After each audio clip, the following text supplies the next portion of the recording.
ছবিতে যে বাড়িটি দেখতে পাচ্ছেন এটি হলো রবীন্দ্রনাথ ঠাকুরের কুঠি বাড়ি। এই বাড়িতে রবীন্দ্রনাথ ঠাকুর জমিদারি দেখা করার জন্য তিনি এই বাড়িতে অবস্থান করতেন।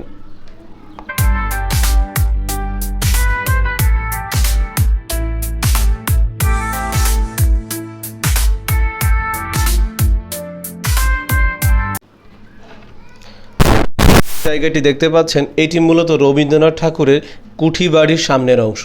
এখানে বিভিন্ন জিনিসপত্র পাওয়া যায় রবীন্দ্রনাথ ঠাকুরের সময় ব্যবহারকৃত। এখন যে গেটটি দেখতে পাচ্ছেন এটি মূলত রবীন্দ্রনাথ ঠাকুরের কুঠি বাড়ি প্রবেশের পথ। এই গেট দিয়ে আমরা কুঠি বাড়ির ভেতরে প্রবেশ করব। প্রথমেই আমরা এখান থেকে 30 টাকা করে টিকিট কেটে নিয়ে ভেতরে প্রবেশ করলাম। চলুন আমরা পুরো কুঠি বাড়ি আপনাদেরকে ঘুরে ঘুরে দেখাই এই কুঠি বাড়িতে কি কি আছে। এখানে একটি গেট দেখতে পাচ্ছেন, এটি মূলত। চলুন ভেতরে প্রবেশ করা যাক। আমরা ভেতরে প্রবেশ করে চারিপাশের একটু প্রকৃতি যদি আপনারা দেখতে চান, কত সুন্দর নয়নভিরাম প্রকৃতি। আর সামনে এই পাশের যে বাড়িটি দেখতে পাচ্ছেন এটি মূলত গ্রন্থাগার। আমরা সামনে যে বাড়িটি দেখতে পাচ্ছি এটি মূলত রবীন্দ্রনাথ ঠাকুরের কুঠি বাড়ি।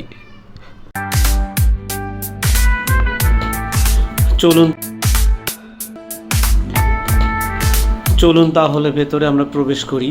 ঘুরে ঘুরে আপনাদের A to Z দেখাবো রবীন্দ্রনাথের কুঠি বাড়ি। প্রথমে ঢুকতেই যে দুই পাশে দুটি গাছ আর মাঝের দুটি কুড়ে ঘরের মতো ঘর, এই দৃশ্যটা দেখলেই আপনার মনটা ভালো হয়ে যাবে। আপনি যখন দূর থেকে এরকম একটা দৃশ্য দেখতে পাবেন তখন আপনার মনটা আপনি ভালো হয়ে যাবে। আপনি যত দূর আগাবেন তার সৌন্দর্য যেন আরও বৃদ্ধি পেতে থাকবে। যে মানুষগুলো আসেন তারা ছবি তোলা নিয়ে ব্যস্ত থাকেন। আসলে ছবি তোলার মাঝে ক্যামেরায় বন্দি করে এটাকে উপলব্ধি করা যাবে না কখনোই। আপনাকে এটা উপলব্ধি করতে হলে অবশ্যই সশরীরে এসে দেখতে হবে। দেখুন, অসাধারণ একটা পরিবেশ, প্রাকৃতিক সৌন্দর্য মানুষকে এত আকৃষ্ট করে, আপনি এখানে না আসলে কখনো বুঝতে পারবেন না। এই অসাধারণ সুন্দর গেটটি দিয়ে আমরা ভেতরে প্রবেশ করতে থাকি। দেখুন, আমি যতই এই বাড়িটির কাছে যাচ্ছি ততই আমার হৃদয়কে আকৃষ্ট করছে। কত সুন্দর একটা বাড়ি। সেই আমলে এত সুন্দর করে এত ডিজাইন করে কেউ বাড়ি তৈরি করতে পারে সেটা একমাত্র পাশ্চাত্যে দেখা যেত। রবীন্দ্রনাথ ঠাকুর এলাকায় জমিদারি দেখতেন। এখানে বসে তিনি কত কিছু লিখেছেন আপনারা সবাই জানেন। প্রাচীন ঐতিহ্যের স্মৃতি হিসেবে এখানে রাখা আছে একটি পালকি। যখন যানবাহন ছিল না তখন বিয়ে করত মানুষ এই পালকিতে করেই। আমরা এখানে দেখতে পেলাম প্রাচীন যুগের বসার বিভিন্ন জিনিসপত্র। দেখুন, এই টেবিলটি রবীন্দ্রনাথ ঠাকুর ব্যবহার করতেন তার জমিদারিতে হিসাব নিকাশের জন্য। এবং যে নৌকাটি দেখতে পাচ্ছেন এরকম পালতোলা নৌকাই ছিল একটা সময় গ্রামীণ মানুষের যাতায়াতের মাধ্যম। এই টেবিলটিতে বসে রবীন্দ্রনাথ ঠাকুর তার পুরনো দিনে লেখা লিখতেন। সিঁড়ি বেয়ে আমরা দ্বিতীয় তলাতে প্রবেশ করি। দ্বিতীয় তলাতে আর একটি জমিদারি টেবিল দেখতে পেলাম। আর এখানে রবীন্দ্রনাথ ঠাকুর যে খাটে ঘুমাতেন সেই খাটটি আমরা দেখতে পাচ্ছি। এটি সংরক্ষণে রাখা হয়েছে।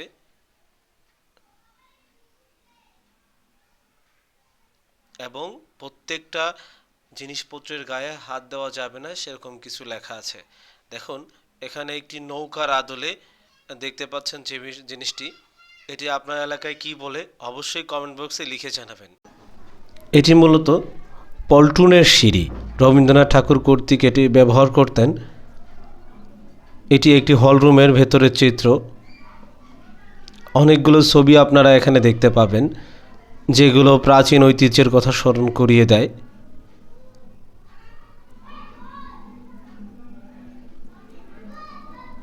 ভেতরে ক্যামেরা নট অ্যালাউ। এই ছবিগুলো আমরা বিভিন্ন উপায়ে করেছি। এখন রবীন্দ্রনাথ ঠাকুরের 2 তলা থেকে বাহিরের প্রকৃতিটা দেখুন কত সুন্দর দেখা যায়।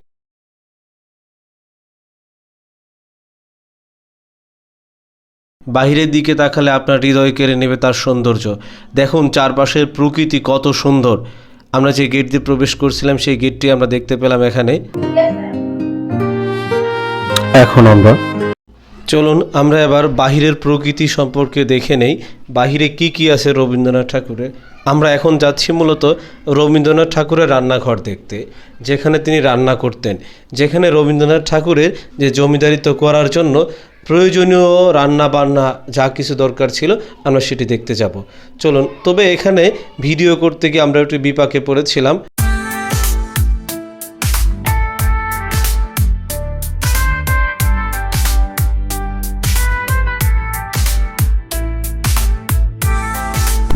থেকে রবীন্দ্রনাথ ঠাকুর তার প্রয়োজনীয় পানি সংগ্রহ করতেন।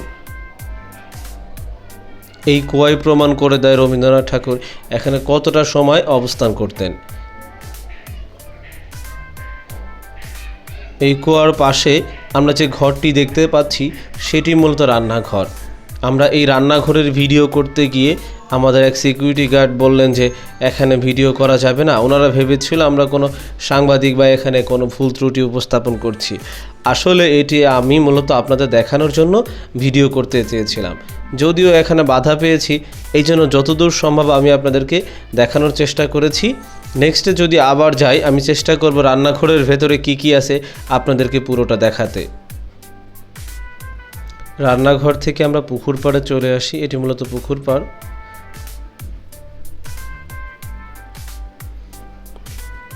যে অংশটি এখন দেখতে পাচ্ছেন এটি রবীন্দ্রনাথ ঠাকুরের বাড়ির পেছনের অংশ। পেছন থেকে কুঠি বাড়ি কত সুন্দর দেখা যায় সেই সৌন্দর্য আপনাদেরকে দেখাচ্ছি। এই গাছটি রবীন্দ্রনাথ ঠাকুরের সময়ে লাগানো হয়েছিল। এই গাছ কথা বলে রবীন্দ্রনাথ ঠাকুর কিভাবে এই পরিবেশে নিজেকে খাপ খাইয়েছিলেন। এই গাছের নিচে বসেই রবীন্দ্রনাথ ঠাকুর লিখেছেন কত কবিতা, কত গল্প, কত উপন্যাস। আপনার প্রত্যেকটা গাছে দেখতে পাবেন রবীন্দ্র স্মৃতি বিজড়িত গাছ। অতএব এই গাছগুলো স্মরণ করিয়ে দেয় রবীন্দ্রনাথের কথা, যাকে বিশ্বকবি বানিয়েছিলেন। এই গাছগুলির নিচে বসেই রবীন্দ্রনাথ ঠাকুর লিখেছেন তার কবিতাগুলি। এখন আমরা তিনি যে কবিতা, যে গান, উপন্যাস রচনা করেছিলেন সেগুলো রবীন্দ্রনাথ ঠাকুরের বাড়িতে সংরক্ষণ করা আছে। সেই সংগ্রহশালায় আমরা এখন প্রবেশ করব। দেখুন, এই বইগুলো রবীন্দ্রনাথের বই, আর এই বইগুলোই স্মরণ করিয়ে দেয় এইখানে বসে তিনি কত কী লিখেছিলেন। আর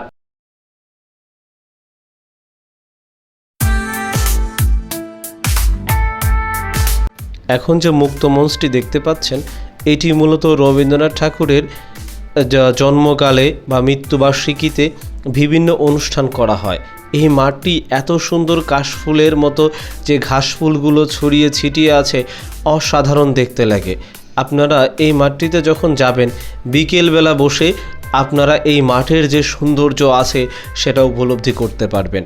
এই মুক্ত মঞ্চটিতেই দাঁড়িয়ে বিভিন্ন সময়ে বিভিন্ন গান, কবিতা, নাটক, উপন্যাস এখানে প্রতিনিয়ত হতে থাকে।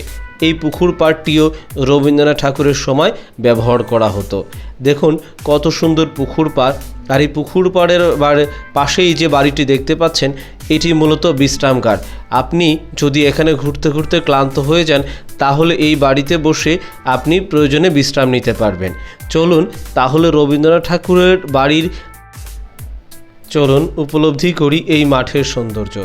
আপনারা যদি এরকম নিত্য নতুন ভিডিও দেখতে চান তাহলে আমাদের চ্যানেলকে সাবস্ক্রাইব করে রাখুন, ফলো দিয়ে রাখুন এবং ভিডিওটি সবার সাথে শেয়ার করে আপনার বন্ধুদের দেখার সুযোগ করে দিন। নেক্সট ভিডিও আসা পর্যন্ত ভালো থাকবেন, সুস্থ থাকবেন। আল্লাহ হাফেজ। দেখা হবে নতুন কোনো ভিডিওতে।